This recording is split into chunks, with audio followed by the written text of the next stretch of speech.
நண்பர்களுக்கு வணக்கம். இப்போ நம்ம டிஸ்கஸ் பண்ண போகிற டாபிக் பார்த்தீங்கன்னா சர்ஃபேக்டன்ஸ்.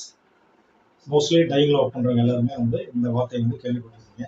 சர்ஃபேக்டன்ஸ் இது ஒரு common name. Surface plus actor, அதாவது சர்ஃபேஸில் ஆக்ட் பண்ணக்கூடிய கெமிக்கல், அதுக்கு பேர் தான் சர்ஃபேக்டன் அப்படின்னாங்க. இதில் பார்த்தீங்கன்னா ஹைட்ரோஃபிலிக் ஹெட் இருக்கு, அதாவது இதனுடைய தலைப்பகுதி பார்த்தீங்கன்னா ஹைட்ரோஃபிலிக் நேச்சர், அதாவது தண்ணீரை விரும்பக்கூடிய ஒரு பார்ட் இருக்கக்கூடிய ஹெட் இருக்கும். இதனுடைய டெயில் பார்த்தீங்கன்னா ஹைட்ரோஃபோபிக், தண்ணீரை வெறுக்கக்கூடிய, அதாவது தண்ணீரை ரிப்பல் பண்ணக்கூடிய ஹைட்ரோஃபோபிக் நேச்சர்ல டெயில் இருக்கும். இது ரெண்டும் இருக்கக்கூடிய ஒரு கெமிக்கல் தான் சர்ஃபேக்டன்ஸ். சரி, ஓகே. சர்ஃபேக்டன்ஸ் அப்படி எதுக்கு சர்ஃபேஸில் அப்படி என்ன பண்ணுது அப்படின்னு பார்த்தீங்கன்னா, சர்ஃபேஸில் இருக்கக்கூடிய சர்ஃபேஸ் டென்ஷன் இதை இது ரெடியூஸ் பண்ணுறது, அந்த மாதிரி வேலைகள் செய்யுது. சர்ஃபேஸ் டென்ஷன்னா என்ன அப்படின்னு பார்த்தீங்கன்னா, சர்ஃபேஸில் அதாவது ஹைட்ரஜன் பாண்டிங் அதிகமாக இருந்தது அப்படின்னா இது என்ன பண்ணணும்னா ஒன்றுக்கு ஒன்று ஒரு மாலிகுலர் க்ளோஸாக இழுத்து காம்பாக்டாக வச்சுக்கணும். சர்ஃபேஸில் இருக்கக்கூடிய மாலிகுலையும் உள்நோக்கி இழுத்து காம்பாக்டாக வச்சுக்கணும். வாட்டரில் இது அதிகமாக இருக்கும். அதனால தான் நம்ம ஒரு டெஸ்ட் டியூப்ல வாட்டர் எடுத்தோம் அப்படின்னா அதனுடைய மேல் பரப்பு பார்த்தீங்கன்னா யூ ஷேப்பில் உள்ள குழி விழுந்த மாதிரி உள்ள இழுத்த மாதிரி இருக்கும். இதுதான்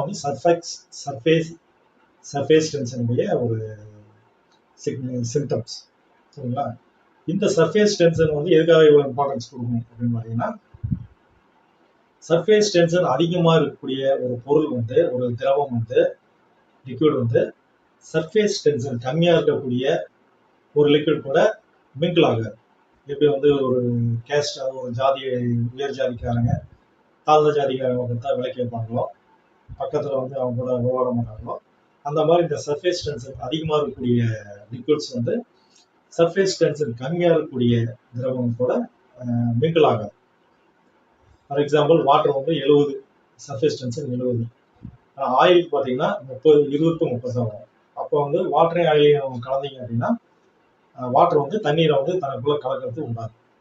ஸோ இந்த சர்ஃபேஸ் டென்ஷன் நிறைய கெமிக்கல்ஸ் விசிபிள், அதாவது ஒன்றுக்கு ஒன்று கலக்கிறதுக்கு இடையூறாக இருக்குது. அப்படிங்கிறதுனால இந்த சர்ஃபேக்டன்ஸ் ஆட் பண்ணுவாங்க. இது என்ன பண்ணுவோம் அப்படின்னு கேட்டிங்கன்னா, இதில் இருக்கக்கூடிய ஹைட்ரோஃபிலிக் ஹெட், ஹைட்ரோஃபோபிக் டெயில் இருக்கு இல்லையா, இது மூலியமா இது போய் உள்ள ஒவ்வொரு மாலிகுலுக்கும் நடுவில் இருக்கக்கூடிய ஹைட்ரஜன் பாண்டை பிரேக் பண்ணி இந்த சர்ஃபேஸ் டென்ஷனை ரெடியூஸ் பண்ணி ஒன்றுக்கு ஒன்று மிங்கிள் ஆகுது.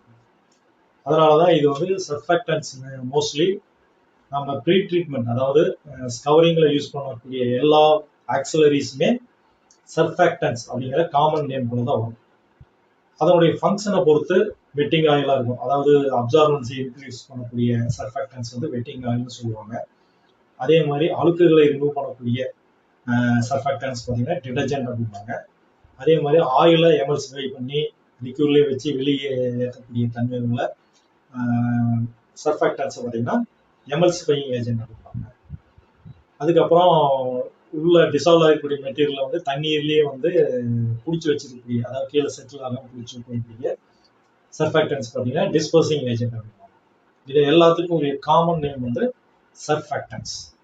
ப்ரீ ட்ரீட்மெண்ட்ல யூஸ் பண்ணக்கூடிய எல்லா ஆக்சிலரிஸும் சர்ஃபேக்டன்ஸ் இதனுடைய டெரிவேட்டிவ் தான் வரும். சர்ஃபேக்டன்ஸ் காமன் நேம்.